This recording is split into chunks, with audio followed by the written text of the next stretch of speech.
നമസ്കാരം. ഞാനിന്നുള്ളത് കോഴിക്കോട് ജില്ലയിൽ ചെലവൂരിൽ സ്ഥിതി ചെയ്യുന്ന ശ്രീ തുറയിൽക്കാവ് ഭഗവതി ക്ഷേത്രത്തിലാണ്. ഏകദേശം 2000 വർഷത്തോളം പഴക്കമുള്ള സ്വയംഭൂ ദേവി ചൈതന്യമുള്ള ഈ ക്ഷേത്രത്തിൽ ശ്രീ മഹാലക്ഷ്മി, ശ്രീ പാർവതി, ശ്രീ സരസ്വതി എന്നീ ദേവികളാണ് കുടികൊള്ളുന്നത്. ഏകദേശം 10 ഏക്കറോളം വരുന്ന വനമധ്യത്തിലാണ് ക്ഷേത്രം സ്ഥിതി ചെയ്യുന്നത്. പണ്ട് ത്രേതായുഗത്തിൽ രാമരാവണ യുദ്ധഭൂമിയിലേക്ക് മൃതസഞ്ജീവനി വഹിച്ചു കൊണ്ടുപോയ ശ്രീ ഹനുമാൻ സ്വാമിയുടെ പക്കൽ നിന്നും വൃഷഭാദ്രി മലയുടെ ശകലം അടർന്നു വീണ് അഭിവർത്തിക്കപ്പെട്ടതാണ് ഈ ക്ഷേത്രം എന്ന് കണക്കാക്കപ്പെടുന്നു.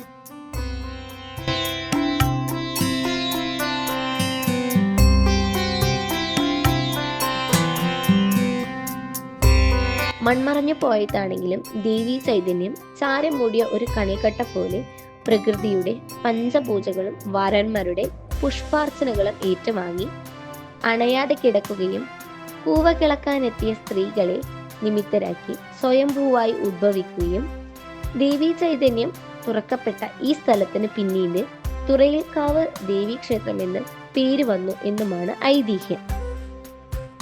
സന്താനയോഗം ഇല്ലാത്ത ആളുകൾ ഈ ക്ഷേത്രത്തിൽ വന്ന് പട്ടുകെട്ടി അതിൽ ഒരു കുല പഴം വെക്കുകയും ചെങ്കദളിപ്പഴം പൂജിച്ച് ശ്രീകോവിലിന് മുന്നിൽ നിന്ന് അത് കഴിക്കുകയും ചെയ്താൽ സന്താനലബ്ധി ഉണ്ടാകും എന്നാണ് വിശ്വാസം.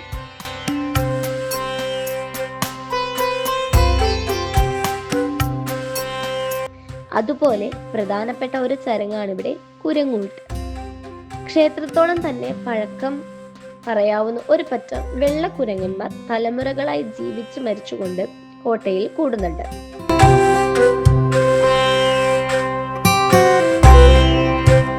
മൊച്ചകൾ എന്നും ഇവയെ വിളിക്കാറുണ്ട്.